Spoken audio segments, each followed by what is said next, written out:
안녕하십니까? 2026년 4월 4주차 기준 해운 시장 재편에 대한 분석 보고서를 발표하겠습니다.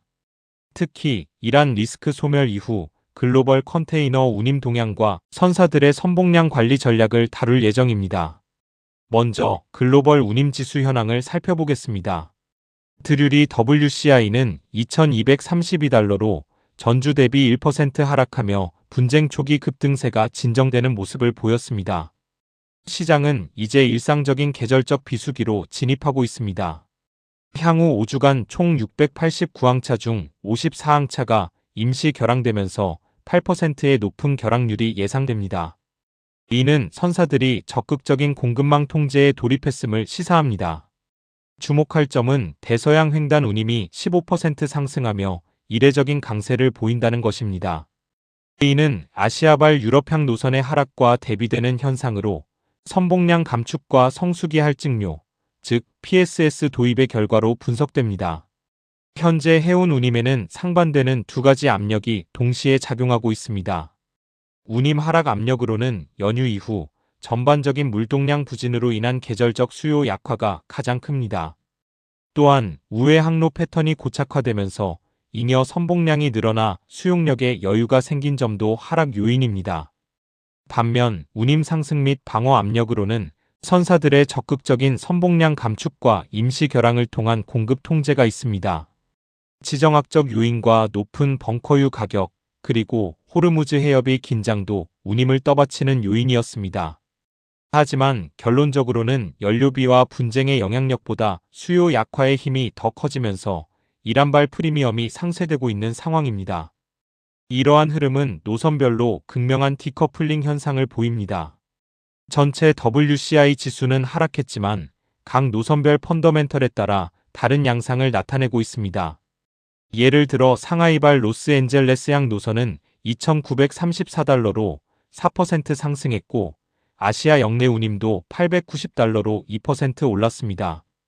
반면 상하이발 로테르담향은 2,147달러로 4% 하락했고 상하이발 제노바향 노선은 3,071달러로 8%나 떨어졌습니다. 상하이발 뉴욕향 노선은 3,562달러로 보합세를 유지했습니다. 특히 대서양 횡단 운임은 2,326달러로 15% 급등하며 강한 상승세를 보였습니다. 현재 우리는 운임 스파이크가 소멸되는 현상을 목격하고 있습니다. 제노바는 3,071달러, 로테르담은 2,147달러로 분쟁 이전 수준으로 회귀했습니다. 이로 인해 선사들은 딜레마에 빠졌습니다. 5월 FAK, 즉 모든 종류의 화물에 대한 운임 인상을 시도하고 있지만 불확실한 상황입니다. 하팡로이드와 CMA CGM은 5월 15일부로 아시아발 북유럽향 3,500달러, 서지중해 4,500달러를 목표로 하고 있습니다. 하지만 라이너리티카는 머스크의 운임 연장 정책으로 인해 5월 초 인상 시도가 무산될 위기에 처했다고 경고합니다. 극동발 북유럽향 선봉량은 6.6% 감소했음에도 불구하고 우회 항로 패턴이 완전히 정착되면서 하락세는 지속되고 있습니다. 앞으로 목표 FAK 달성 여부는 선사들의 잉여 선봉량 제거, 즉 캐패시티 매니지먼트 강도에 좌우될 것으로 보입니다. 주요 노선별 운임 상승 및 안정화의 핵심 동인을 자세히 살펴보겠습니다. 태평양 횡단, 특히 미 서한 노선은 4% 상승했습니다. 이는 5월 1일 연간 계약 체결을 앞두고 선사들의 강력한 운임 방어 심리가 작용했기 때문입니다. 또한 송크란, 노동절 등 동남아시아 명절 연휴를 앞둔 단기 물동량 반짝 상승 효과도 있었습니다. 하지만 연휴 이후 물동량 감소 시 의미 있는 인상 동력을 상실할 리스크가 있습니다. 대서양 횡단 노선은 15% 급등했는데 4월 15일부로 적용된 1,100달러의 PSS가 성공적으로 도입된 것이 주요했습니다. 동시장 내의 선봉량에 대한 적극적인 감축이 운임 급등으로 직접 연결된 것입니다. 마지막으로 아시아 역내 노선은 2% 상승하며 강세를 보이고 있습니다. 이는 미국, 이스라엘과 이란 간 분쟁 여파로 인한 국지적 긴장감이 지속적으로 반영된 결과로 운임 레벨이 전년 동기 대비 26% 높은 강세장을 유지하고 있습니다.